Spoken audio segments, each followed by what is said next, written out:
O dia por vindouro.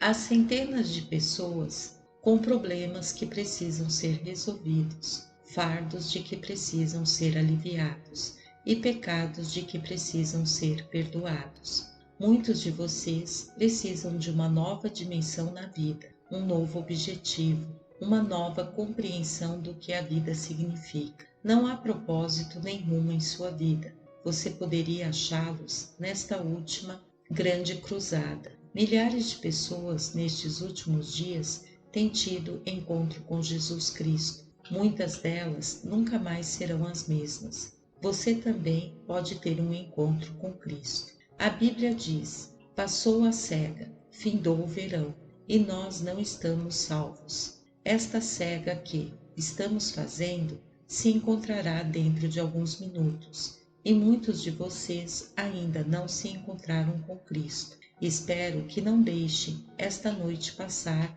sem um encontro com Ele, face a face. Nosso Pai e nosso Deus, pedimos que o Espírito Santo convença do pecado, da justiça e do juízo, e que Ele atraia homens, mulheres e jovens ao Salvador. Pedimos isso em nome de Jesus. Amém. Desejo que abram 2 Pedro capítulo 3. Pretendo falar sobre os sinais dos tempos, o fim do mundo, a segunda vinda de Cristo. Desejo que abram comigo no 3º capítulo, começando no versículo 3 de 2 Pedro. Tendo em conta, antes de tudo, que nos últimos dias virão escarnecedores com seus escárnios andando segundo as próprias paixões. Prestem atenção nesta frase, nos últimos dias. Vocês a encontrarão muitas vezes na Bíblia. A Bíblia diz que haverá um certo ponto na história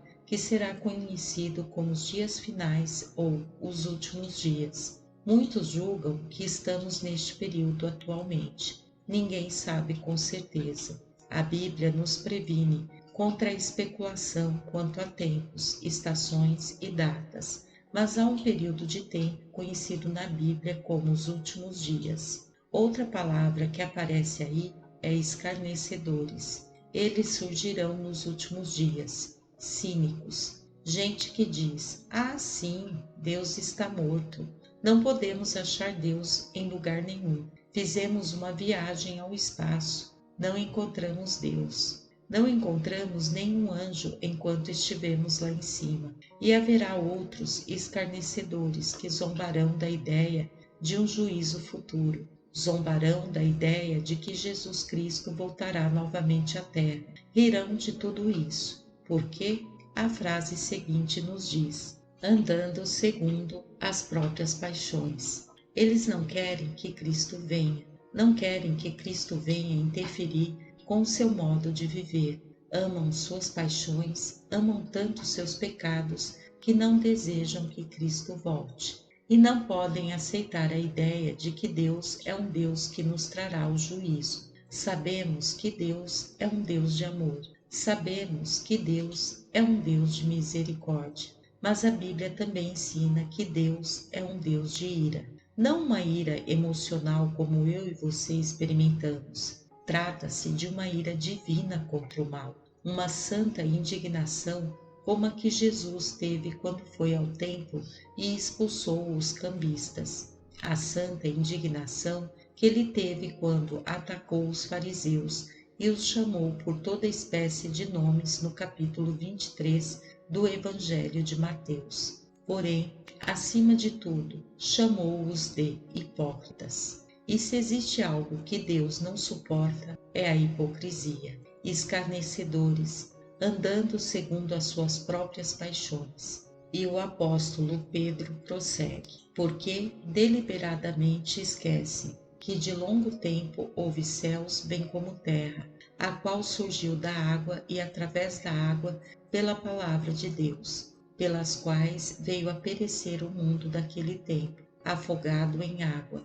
Ora, os céus que agora neste momento existem e a terra, pela mesma palavra, têm sido entesourados pelo fogo, estando reservados para o dia do juízo e destruição dos homens ímpios. Há, todavia, uma coisa, amados, que não devem esquecer que para com o Senhor um dia é como 1000 anos, e 1000 anos como um dia. Não retarda o Senhor a sua promessa, como alguns a julgam demorada. Pelo contrário, ele é longânimo para convosco, não querendo que nenhum pereça, e que todos cheguem ao arrependimento. Virá, entretanto, como ladrão, o dia do Senhor, no qual os céus passarão com estrepitoso estrondo, e os elementos se desfarão abrasados. Também a terra e as obras que nela existem serão atingidas.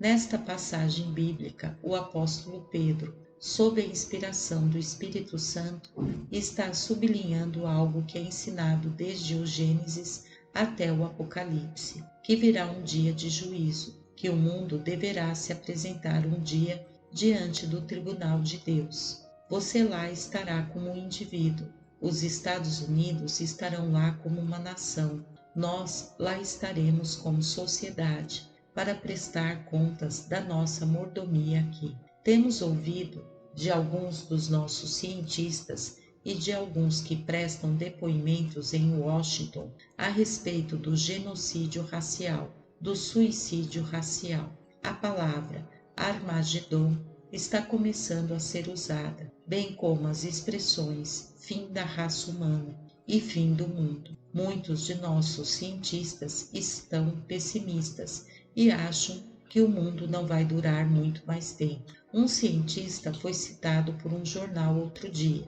Dizia ele: agora já é possível destruir a raça humana em um só dia. Mas um cientista canadense replicou dizendo: você está enganado. Já é possível destruir toda a humanidade em um único minuto. O próprio homem poderia trazer o juízo sobre a raça por um erro que cometesse. Muitos historiadores estão agora dando ênfase ao fato de que estamos no fim. Consequentemente, verificamos uma dose acentuada de pessimismo, e eu creio que uma parte da rebelião estudantil e uma parte da busca frenética do prazer é a sombra da possibilidade de destruição da raça humana. Muita gente raciocina assim: se a coisa vai terminar mesmo, vamos gozar a vida e aproveitar ao máximo. De outro lado, há estudantes dizendo: bem, talvez possamos mudar as coisas, talvez possamos fazer algo. Por isso saem proclamando: nós iremos transformar o mundo. E eles acabam tendo de enfrentar o velho problema que cada geração tem enfrentado, e este é a natureza humana. Paixões, cobiça, ódio, inveja, todas essas coisas que criam condições favoráveis para a guerra. Portanto, a raça humana encontra-se neste momento à beira do abismo. Muitos dos nossos líderes não têm a solução. Existem 3 tendências, mesmo em nossa teologia moderna, ao pessimismo. Harry Emerson Fosdick foi pastor nesta cidade por muitos anos. No final da sua carreira, ele disse isso: se deixarmos nosso pensamento ser dominado pelos gigantescos acontecimentos da nossa geração, não podemos evitar o desespero. Assim, temos uma teologia do ativismo e temos uma teologia da esperança. Eu pertenço ao grupo que tem a teologia da esperança, porque minha esperança não está colocada neste mundo, nem naquilo que o homem irá fazer ou não.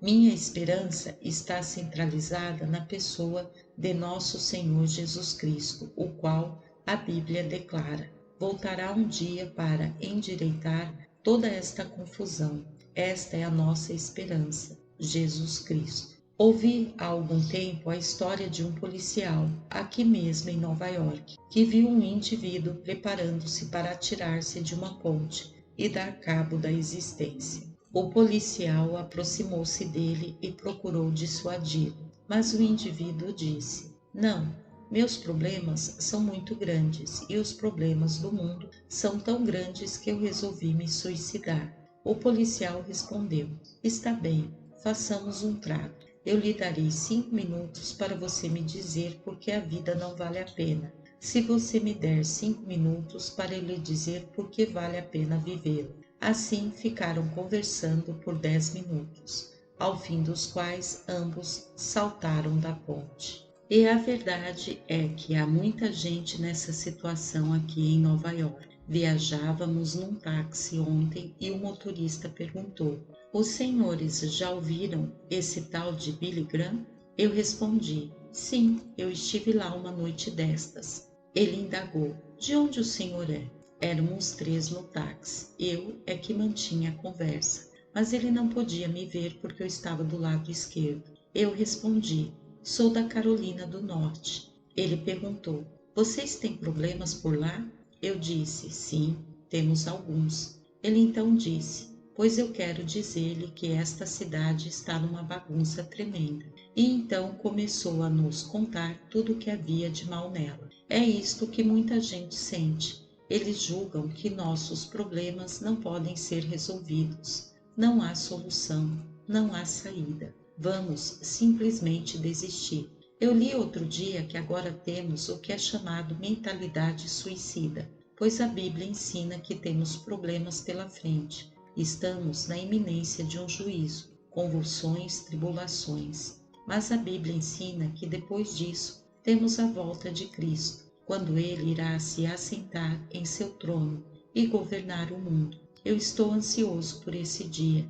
Estou fazendo planos para ele há muitos anos. E a Bíblia diz que quando recebemos Cristo como Salvador, tornamo-nos membros do seu corpo, tornamo-nos co-herdeiros com Cristo, tornamo-nos filhos de Deus e iremos reinar com ele quando ele vier estabelecer seu reino. Jesus Cristo disse, certa vez, que como foi nos dias de Noé, assim será no dia da vinda do Filho do Homem. Como foi antes do dilúvio, assim será de novo. Como foi, assim será, quando as condições do mundo anterior ao dilúvio se repetirem de novo na história. O fim estará próximo, disse Jesus. Como foi, assim será. O que foi que aconteceu no tempo de Noé? Abra nos capítulos 4, 5 e 6 do Gênesis e leia. Primeiro de tudo, as viagens aumentaram muito rapidamente naquele tempo. A Bíblia diz em Daniel 12, versículo 4, que um dos sinais do final dos tempos será o incremento das viagens. No curso da minha vida, as viagens foram do automóvel para o avião, do jato aos foguetes. As Escrituras dizem que o saber aumentaria, e isso aconteceu nos dias de Noé. O saber se multiplicará. O conhecimento agora dobra cada 10 anos. 75% de todos os cientistas que jamais viveram estão vivos hoje, em todos os ramos da ciência, ao ponto de termos atualmente computadores que podem fazer muitos milhões de operações em um segundo. A este ponto chegou o progresso da ciência. Aquela foi também a era da tecnologia. No capítulo 4 do Gênesis se diz: Zilá, por sua vez, deu à luz a Tubal-Caim, artífice de todo instrumento cortante, de bronze e de ferro. A descoberta do bronze e do ferro transformou o mundo dos dias de Noé. Foi uma revolução tecnológica. Vejam o que a tecnologia está realizando em nossa época. Vejam os raios laser, por exemplo. Um pequeno raio de luz pode ser usado em todas as espécies de campos hoje e irá revolucionar o mundo. Aquela foi uma era de entretenimento. A Bíblia diz que foram desenvolvidos instrumentos musicais. Esta é a razão por que os Beatles têm toda essa popularidade. Sabiam disso? Eles têm se mantido na vanguarda por muito tempo, porque têm uma equipe fantástica de especialistas fabricando novos instrumentos, criando novos sons e escrevendo novas músicas. Essa foi uma das coisas que aconteceram nos dias de Noé. É isso que está escrito. Havia novos instrumentos musicais. Havia também uma ênfase exagerada no sexo. Jesus disse que eles estavam casando-se e dando-se em casamento. Haviam se tornado vis decadentes e degenerados sexualmente. Eu posso levá-los a um passeio a poucas quadras daqui e mostrar-lhes quadros pornográficos que os chocarão. Assim como foi, assim será também. Jesus disse que isso aconteceu uma vez na história e veio o dilúvio. Acontecerá outra vez na história e o juízo virá, o juízo final. Havia ainda a construção de grandes cidades. Gênesis 4, versículo 17. Caim edificou uma cidade e lhe chamou Enoque, o nome de seu filho. Esta é a primeira menção de uma cidade na Bíblia. Quando Deus criou o homem, não o colocou no meio de uma cidade. Ele o colocou num jardim.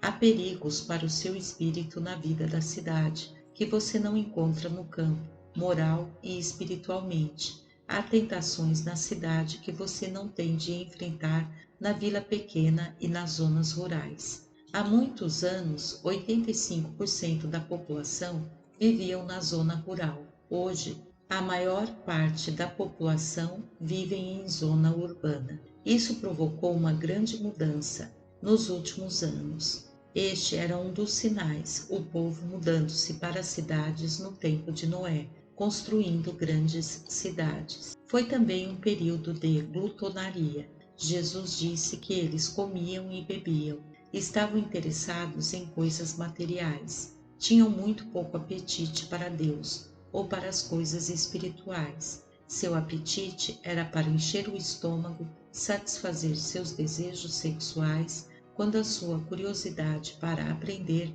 havia se tornado glutonaria, aprendendo sempre, mas nunca chegando ao conhecimento da verdade, diz a Bíblia. Aqui nos Estados Unidos, vivemos constantemente fazendo dieta. Temos tudo quanto é qualidade de pílulas e tudo quanto é dieta para tirar o apetite. Temos um movimento comercial tremendo neste país, só para ensinar-nos a deixar de comer, enquanto a metade do mundo está procurando aprender como começar a comer. É por isso que nós, nos Estados Unidos e na Europa, nos países opulentos do mundo, tornamo-nos glutões colossais. Nossos cães são mais bem alimentados que milhões de pessoas em outras partes do mundo. Este foi um dos sinais. Isto aconteceu nos dias de Noé.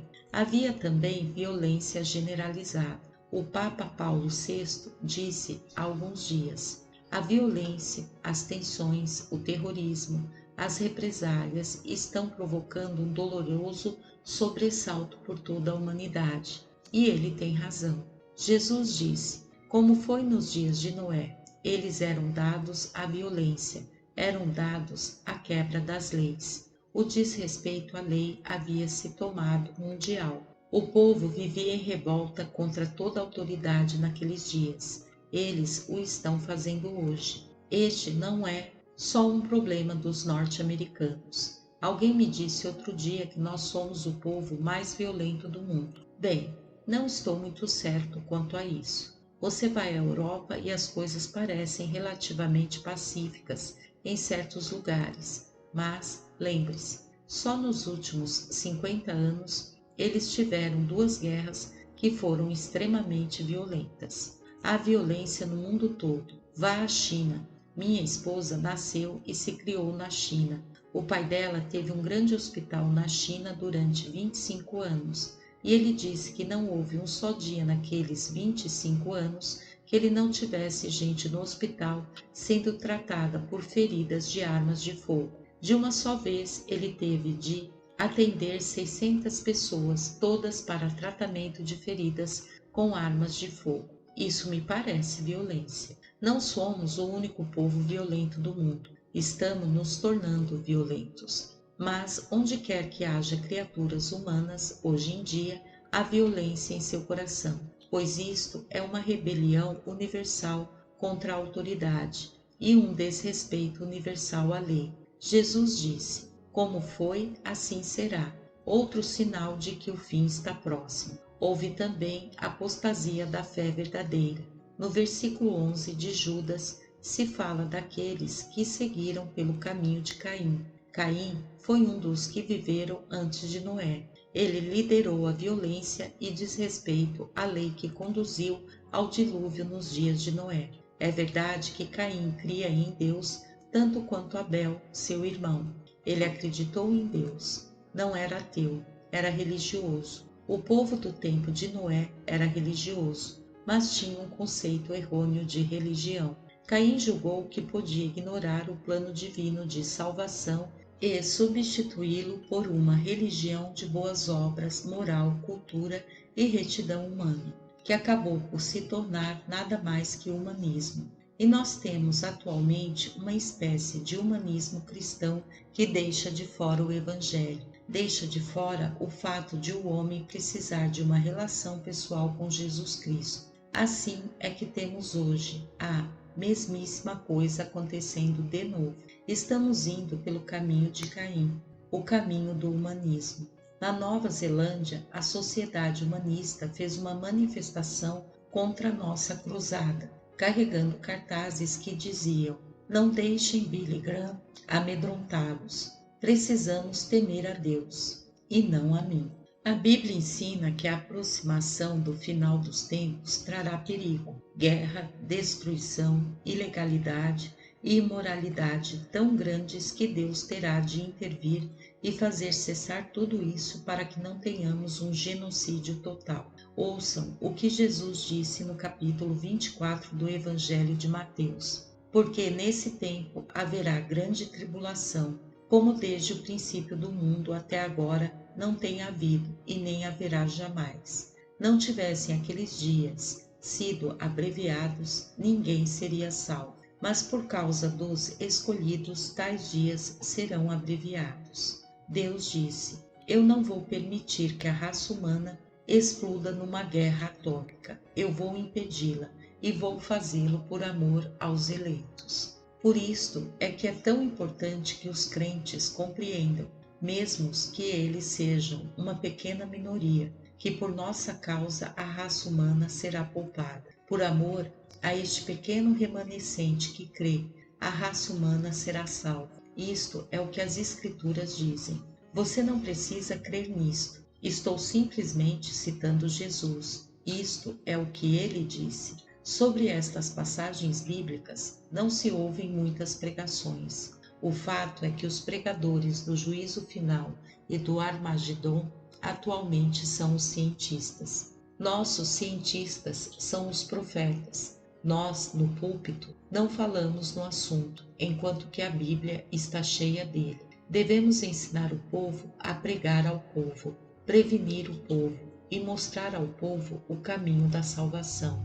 Mas no meio daquela geração vivia um homem que cria em Deus, que andava com Deus. Deus disse: "A coisa se tornou tão má e tão decadente e tão violenta que eu vou destruir a raça humana e começar tudo de novo." Porque quando Deus criou o homem, ele deu-lhe um dom que não deu às suas outras criaturas. Ele criou o homem à sua imagem e deu-lhe liberdade de escolha.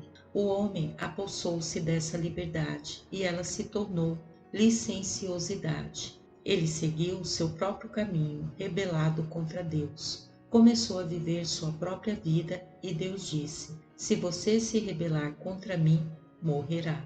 O homem tem experimentado desde então o sofrimento e a morte. Aos homens está ordenado morrerem uma só vez, e depois disto o juízo. O pecado é rebelião contra Deus. Todos somos rebeldes. A Bíblia diz: "Todos pecaram e carecem da glória de Deus." Estamos todos sob sentença de morte. Estamos todos debaixo da condenação de Deus. O salário do pecado é a morte. Mas no meio daquela geração vivia um homem só, que cria em Deus. Seu nome era Noé. Temos gente hoje em dia que crê em Deus. Há pessoas em todo este mundo, em todos os países e em todas as cidades do mundo, desde Moscou até Pequim, que creem em Deus. Talvez tenham de fazê-lo secretamente, mas eles creem. A senhora Alilueva,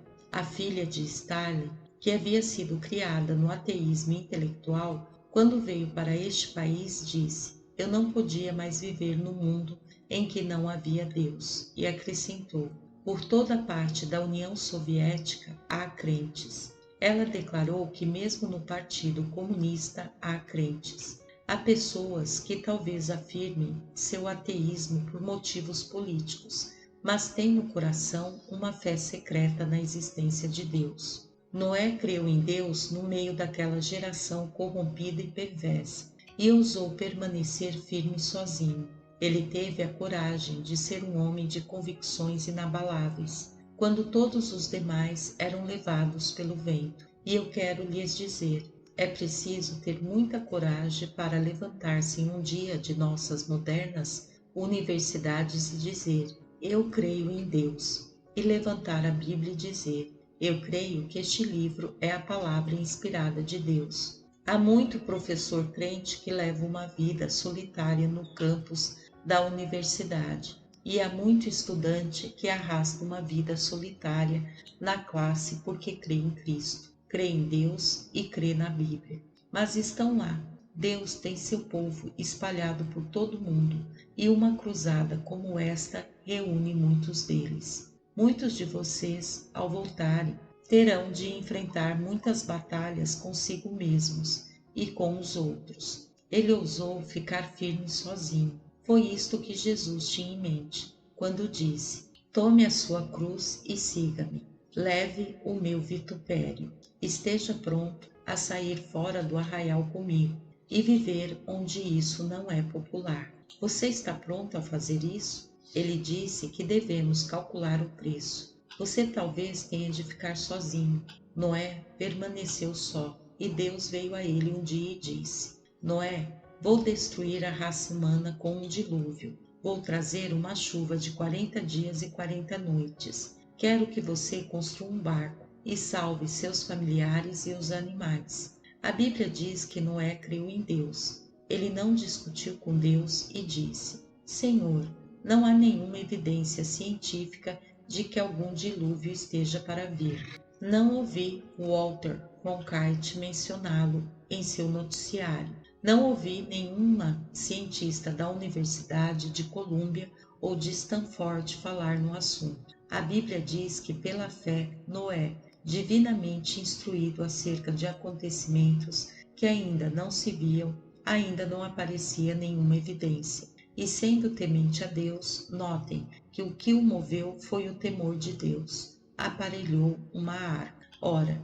se alguma geração tem um motivo de ser levada pelo temor e se reconciliar com Deus, esta é a nossa geração. As manchetes dos jornais estão gritando isso para nós. Elas estão pregando para nós diariamente. Creio que foi o presidente do Supremo Tribunal, Warren, quem disse que ele sempre começa a ler o jornal na seção dos esportes para ver o que o homem está realizando, e então vira para a primeira página a fim de ver os fracassos do homem. E há muita verdade nisso. Deus disse, Noé, quero que você construa essa embarcação com 150 metros de comprimento, 15 metros de largura e 25 metros de altura, 3 andares, uma janela, uma porta lateral. E quero que você a apronte o mais depressa possível. Noé começou a construção. O povo ria e zombava e julgava que ele estivesse louco, mas ele pagava bons salários, de modo que eles trabalhavam para ele e o ajudavam. Todavia riam dele, e durante o tempo todo que estiveram construindo aquela arca, levaram 120 anos para construí-la. Noé estava pregando, avisando o povo, arrependam-se, o juízo se aproxima, creiam, mas eles riam e zombavam, e não creram.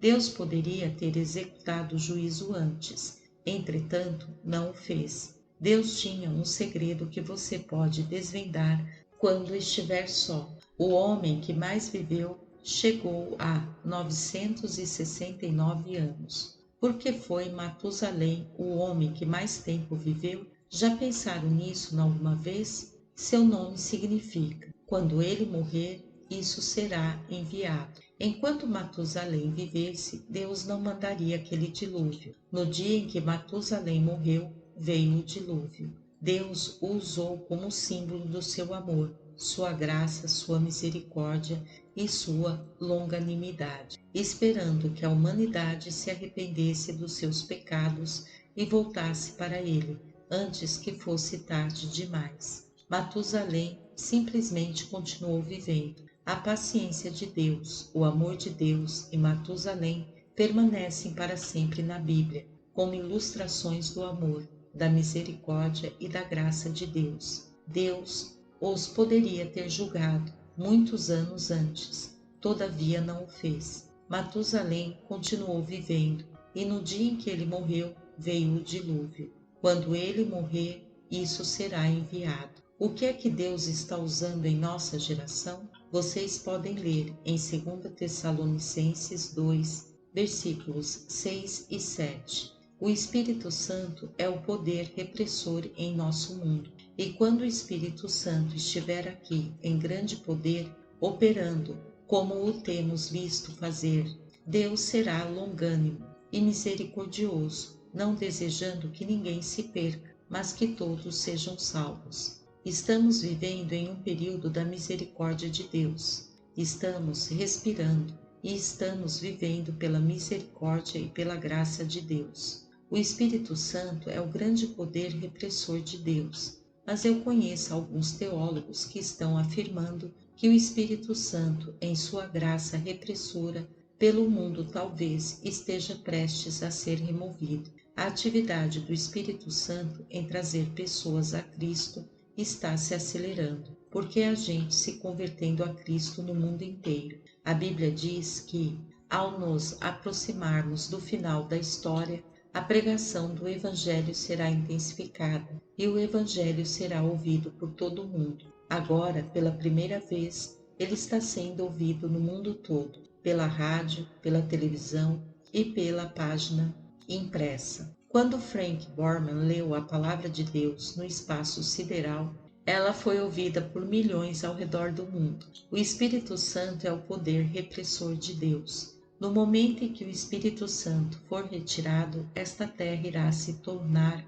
num quase inferno. A Bíblia diz que Cristo irá voltar. Você quer ler sobre a sua volta? Vou ler para vocês. Há tantas passagens na Bíblia que tratam da volta de Cristo que é quase impossível lê-las todas. Mas abram no capítulo 19 do Apocalipse. Ouçam estas palavras, começando no versículo 11. Vi o céu aberto, e eis um cavalo branco. O seu cavaleiro se chama Fiel e Verdadeiro, e julga e peleja com justiça. Os seus olhos são chama de fogo. Na sua cabeça há muitos diademas. Tem um nome escrito que ninguém conhece senão ele mesmo. Está vestido com um manto tinto de sangue, e o seu nome se chama o Verbo de Deus. E seguiam-no os exércitos que há no céu, montando cavalos brancos com vestiduras de linho finíssimo, branco e puro.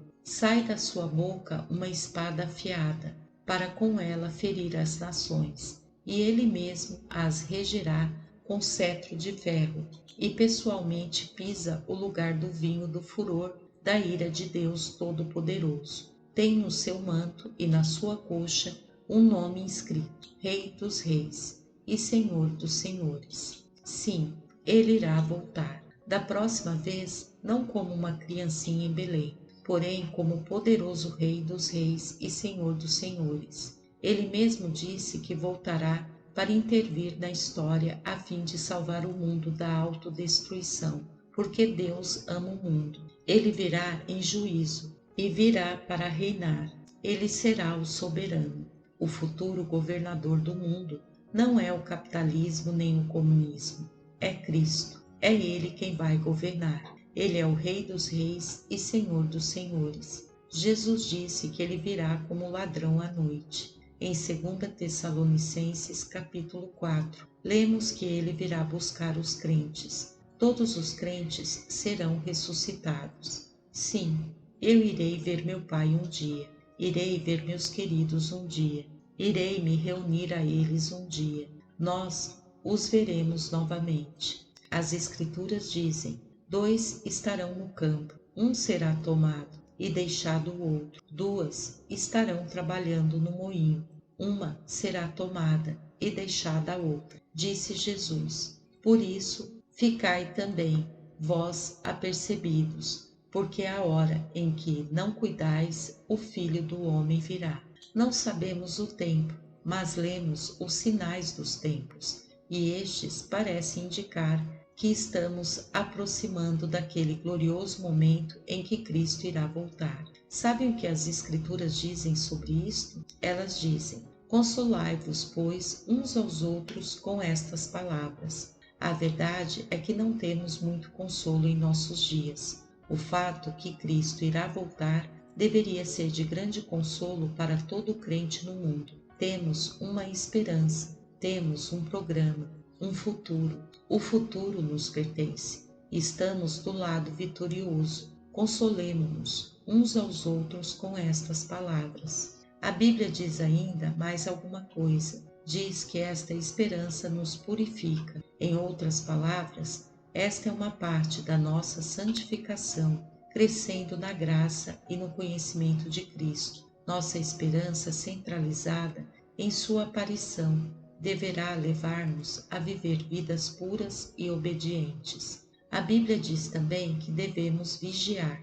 É isso que estamos fazendo neste momento, vigiando. Já formei o hábito de ir me deitar à noite, pensando logo antes de me deitar: se ele voltasse esta noite. Acordo-me de manhã e o meu primeiro pensamento é este: será que ele vai voltar hoje? Eu gostaria de vê-lo voltar. Que dia maravilhoso será aquele! Todas as nossas dores e sofrimentos ficarão para trás. Todas as nossas lágrimas ficarão para trás. Todos os nossos problemas serão resolvidos. Que dia bendito será aquele! Jesus irá reinar e os problemas sociais com os quais estamos nos debatendo agora, tentando remendá-los e resolvê-los o melhor que podemos, todos eles serão completamente resolvidos. O problema racial será resolvido. O problema da pobreza será resolvido. O problema da guerra será resolvido. Não haverá mais guerra. Que dia será aquele em que estaremos com Ele na eternidade? Jesus disse ainda: preparai-vos. Você está preparado para aquele dia? Cristo vive em seu coração? Você está preparado para o dia do juízo? Se Cristo vier hoje, à noite, você está preparado? A Bíblia diz: prepara-te para te encontrares com o teu Deus. Como você se prepara? Primeiramente, você se prepara pela certeza que conhece a Cristo como seu Salvador, pelo arrependimento dos seus pecados. Mas o que significa arrependimento? Significa sua disposição de dizer: Deus, pequei, estou pronto a abandonar meu pecado, estou disposto a mudar meu modo de viver. Isto é arrependimento. Em segundo lugar, significa, pela fé, você receber a Cristo como seu Salvador. Você não está confiando em suas boas obras, não está confiando em nada senão em Jesus Cristo e o que Ele fez na cruz por sua salvação, nada mais. Você precisa recebê-lo pela fé e crer. Depois deve dispor-se a segui-lo e servi-lo. Quer dizer que você começa a viver uma vida disciplinada debaixo da soberania de Cristo. Quer dizer que você o serve nas menores coisas, cada dia. Lembre-se de que Deus tem um registro da sua vida. Ele tem um sistema de computadores todo seu e ele vê as pequenas coisas pelas quais ninguém elogia você. Quantos de vocês fazem coisas que são realmente boas e ninguém jamais as vê, e ninguém jamais o elogia, e pelas quais você gostaria de receber um pequeno elogio? Ele está mantendo um registro. Tudo está lá. Sirva-o de 1000 maneiras cada dia. Vou pedir-lhe que receba a Cristo agora mesmo. Vou pedir que digam: eu recebo a Cristo. Eu o aceito como meu Senhor e meu Salvador. Desejo que meus pecados sejam perdoados. Quero ter a certeza de que irei para o céu. Vocês podem dizer um eterno sim a Cristo, e Ele perdoará seu pecado e transformará sua vida. Amém. Graça e paz, irmãos.